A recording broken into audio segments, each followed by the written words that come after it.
Hello, and welcome to English Fluent Forge. In this English learning video, I will teach you a simple and powerful way to improve your English speaking skills. This method is called the shadowing technique. What is shadowing? Shadowing means you listen to someone speaking in English and repeat the words immediately after them. Try to copy the speaker's voice, speed, and emotion. You become like their shadow. That's why it's called shadowing. This technique helps you speak more clearly, understand spoken English better, feel more confident when talking. Now, I'm going to tell you a story for shadowing practice. The story is told by a girl, and she is also the main character. The story is called I Went to the Airport. Are you ready? Let's begin. And don't forget to like this video and subscribe to English Fluent Forge for more shadowing stories to improve your English. My name is Anna. I am 22 years old. I live in a small town with my mother and my little brother. I work in a bookstore. I like my job because I love books. But one day something happened. Something very different. It was a rainy morning. I woke up early and checked my phone.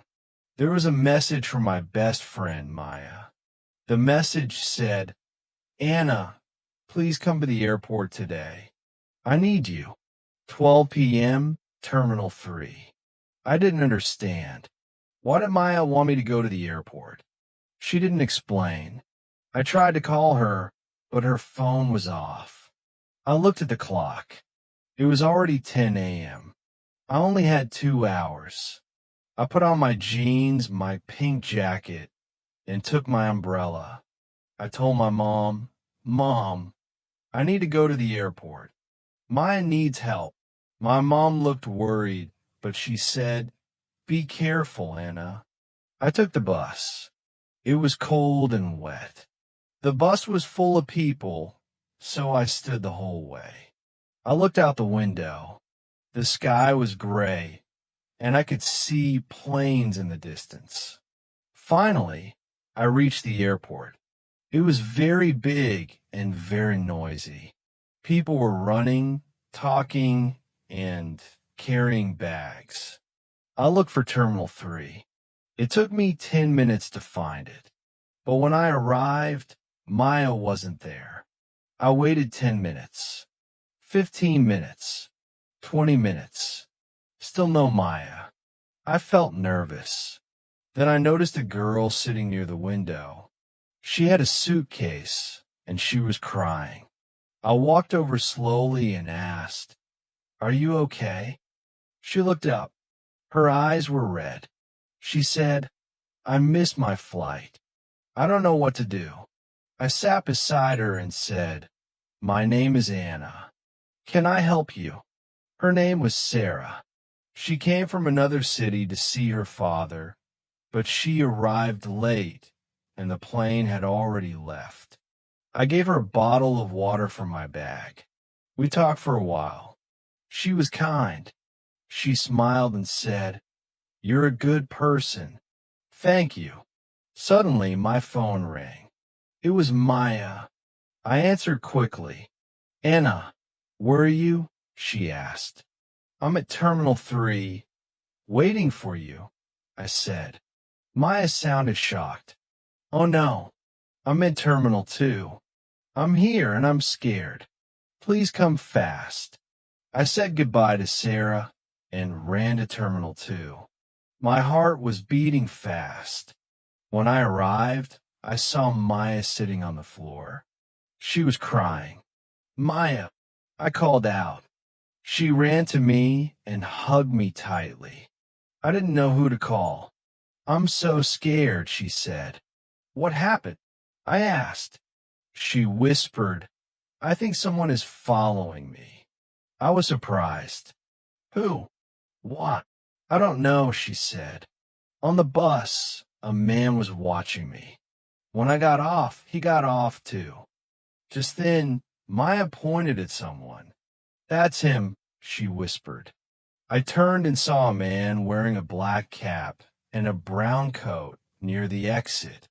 My hands felt cold. I said, "Stay here. I'll talk to him." But before I moved, the man looked at us and walked away into the crowd. We reported everything to the airport police. They listened carefully and said they would check the cameras. After that, we felt a little safer. But something still didn't feel right. Later, as we were leaving in a taxi, I saw him again, the man with the black cap and brown coat. He was watching us. My heart started beating faster. I told the driver, "Please take us to the main city mall, not home." The driver agreed. A black car followed us. At the mall, we found security guards. The man was stopped, and the police were called. After checking the cameras, the officer said, "You were right. He was following you from the airport." They found photos of Maya on his phone. Later, Maya admitted it might be connected to her ex-boyfriend. That night, we finally went home. We were tired but safe. 1 week later, something beautiful happened. At the bookstore, I heard someone call my name. It was Sarah, the girl from the airport. She smiled and said, "I wanted to thank you again." We became friends. That day, I learned something important. Sometimes scary things happen, but when we are brave, kind, and help each other, good things return to us. I went to the airport to help a friend, but I found courage. I found friendship, and I found my own strength. Now it's your turn. Watch this video again. Pause after each sentence. Repeat immediately using the shadowing technique. Copy the voice. Feel the emotion. Speak with confidence. This is how you grow your English speaking power.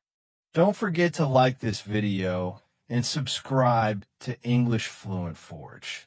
More shadowing stories are coming soon. Thank you for learning with me. See you next time. Part 2. What happened after? The next morning, I woke up very early. The rain had stopped, but the sky was still cloudy. My body felt tired, but my mind was wide awake. I kept thinking about the man in the black cap. Even though the police said we were safe, a strange feeling stayed with me. Maya woke up a little later. She came into the kitchen quietly and made some tea. We sat at the table without speaking for a moment. "I couldn't sleep," she finally said. "Me neither," I replied. We decided to take the day off from work and stay together. Safety felt more important than anything else. Around noon, the phone rang. Maya looked scared and froze. I picked it up. "Hello," I said. A calm voice answered. "This is the city police department. We need you to come in today. We have some updates." My heart beat faster, but I stayed calm. "We'll be there," I said. At the police station, an officer welcomed us kindly. He showed us some photos and papers. "The man who followed you," he explained, "was hired but not legally. The person who paid him broke the law." Maya's hands started shaking. "Was it really my ex-boyfriend?" The officer nodded. "Yes, he admitted it." Maya closed her eyes and took a deep breath. I held her hand tightly. "He said he just wanted information," the officer continued. "But what he did was dangerous. We have warned him, and he will not contact you again." We thanked the officer and left. Outside, the sun finally appeared between the clouds. It felt like a small sign of hope. Over the next few days, life slowly returned to normal. Maya stayed with us for a while. My mother watched us closely, always making sure we were safe. One afternoon at the bookstore, I noticed something new. I was speaking more confidently with customers. I didn't feel as shy as before. The events at the airport had changed something inside me. That same day, Sarah came back to the bookstore. "Anna," she said happily, "I was hoping you'd be here." We sat in the small cafe next door. She told me more about her father and her new life in our town. "I still think about that day at the airport," she said. "If you hadn't talked to me, I don't know what I would have done." I smiled. We helped each other. Weeks passed. Maya slowly became herself again. She started laughing more. She even talked about going back to school. One evening, she looked at me and said, "That day at the airport was scary, but it also showed me something." "What?" I asked. "That I'm not alone," she said, "and that I'm stronger than I thought." I nodded. "Me too." 1 month later, something unexpected happened. I received an email from the police. They thanked us for our cooperation. The case was closed. That night, I wrote in my journal, "Fear can enter your life suddenly, but courage can stay forever." I realized that going to the airport was not an accident.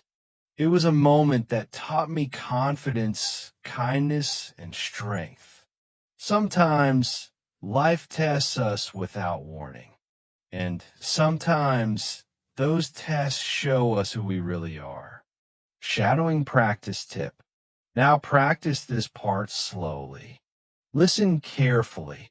Repeat each sentence immediately. Feel the calm. Feel the fear. Feel the courage. This is how your English and your confidence grow together. Part 3. A New Beginning Extended Story. 2 months passed after the airport incident, but its shadow never fully left our lives. The fear was quieter now, like a sound far away, but it was still there. Yet something else had grown stronger than fear: awareness. Maya started therapy, encouraged by the police and my mother. At first, she didn't want to talk about it. She said she was fine, but slowly, week by week, she began to change. She walked with her head higher. She spoke more clearly. She trusted herself again.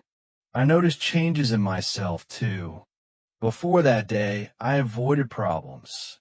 I stayed quiet. I thought courage was something only strong people had. But now I understood something important. Courage is not loud. Courage is choosing to act even when your hands are shaking. One evening, Maya and I sat on the roof of our house. The sky was orange and pink. "Do you ever think about that day?" she asked. "Yes," I said, "but it doesn't scare me the same way anymore." She nodded. "Me neither. It feels like a lesson." A week later, something unexpected happened. At the bookstore, a man walked in asking about self-help books. He looked nervous, checking his phone again and again. Something about his behavior felt familiar. I stayed calm. "Can I help you?" I asked politely. He smiled weakly. "Yes, I'm looking for a book about anxiety." I showed him a few options. As he thanked me, he said something I didn't expect. "My sister went through something scary recently. She doesn't trust people anymore." I looked at him and said, "Healing takes time, but kindness helps." When he left, I felt proud. Not because I helped him, but because I wasn't afraid anymore. That night, I wrote again in my journal. Fear teaches you where your limits are. Courage teaches you that those limits can move. A test of strength. One rainy afternoon, Maya didn't come home on time. My phone rang. "Anna," she said, her voice shaking. "I think someone is watching me again." My heart dropped, but my voice stayed steady. "Where are you?" I asked. "At the bus stop near the library." "I'm coming." Stay in a crowded place. I grabbed my jacket and ran. When I reached the bus stop, Maya was standing with two other women. She looked pale. "There," she whispered, pointing across the street. A man stood there, looking at his phone. I looked carefully. "No," I said gently. "That's not him." Maya's eyes filled with tears. "I'm tired of being scared," she said. I put my arm around her. Fear lies sometimes. We don't have to listen to it every time. We went home together. That moment taught us something powerful. Healing is not a straight line. Some days are strong. Some days are weak. Both are normal. Sarah's secret. One evening, Sarah invited me to her apartment for dinner. "I need to tell you something," she said while cooking. I listened quietly. "My father. The reason I missed my flight that day wasn't an accident." I looked at her. "He was sick, very sick. I was afraid to see him," she said softly. She paused. "When I met you at the airport, I realized something. Running away only makes fear stronger." I reached for her hand. "You were brave," I said. She smiled. "So were you." That night, I understood that our lives had crossed for a reason. The workshop. 3 months later, the town announced a community workshop called Personal Safety and Awareness. Maya didn't want to go. "I don't want to remember everything," she said. I said, "Maybe remembering is how we stop being afraid." We went together. The room was full of women, young, old, quiet, loud. A speaker stood up and said, "Fear is not weakness. Silence is." Maya squeezed my hand. At the end, Maya raised her hand. "I want to say something," she said.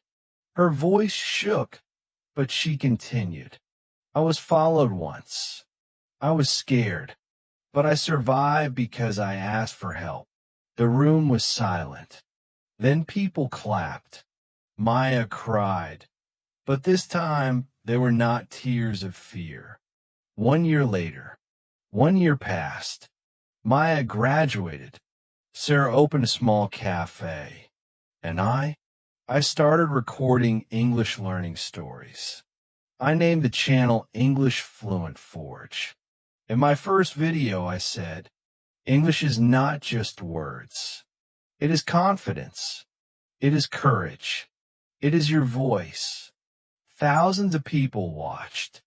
Comments came from all over the world. One comment said, "Your story helped me speak without fear." I smiled. That day, I understood the final lesson. Fear can follow you, but courage can lead you. And when you choose courage, you don't just change your story. You help others change theirs too.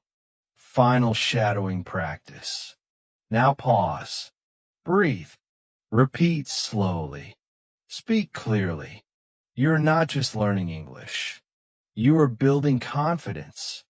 Welcome to English Fluent Forge, where your voice becomes strong.